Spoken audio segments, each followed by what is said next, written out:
Се работи на трајно решение за проблемите на превозниците во координација со Европската комисија. Министерството за транспорт ги демантира информациите во регионалните медиуми дека Брисел ги одбил барањата на камионџиите да се прифатат како професионалци и да им се овозможи подолг престој од 90 во 180 дена или повеќе од 180 дена годишно.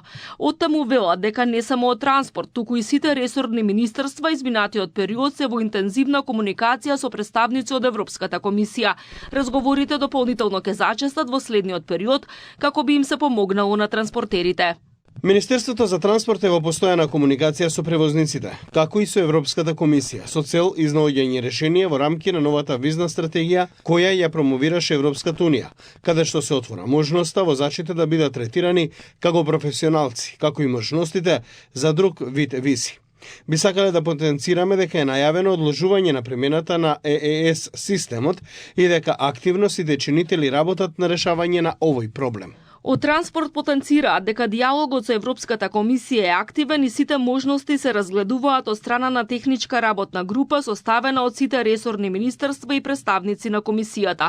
Апелираат превозниците и јавноста да не потпаѓаат на шпекулации и секако вид непроверени информации кои може да наштетат на диалогот, а особено не на шпекулации од соседните држави. Од Асоциацијата на превозници Макам Транс велат дека нова средба на работната група за подолг престој на возачи во Шенген зоната е закажена за 2 недели по детални консултации кои треба да се направат во државите кои ги представуваат транспортерите во рамки на Шенген. Од Макам Транс велат дека интензивно ќе лобираат за надминување на проблемите со кои се соочуваат возачите во преодниот период до примената на електронскиот систем за влез и излез. Досега испратиле допис до МНР да организира средба со сите амбасадори на држави членки на Шенген зоната, евроамбасадорот Михалис Рокас, како и председателот на Комората за странски инвестиции.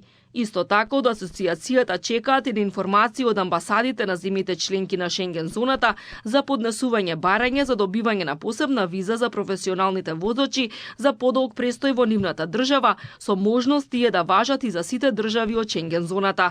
И покрај напорите, казните и депортациите на македонските транспортери кои го надминуваат дозволениот период на престој во Шенген не престануваат.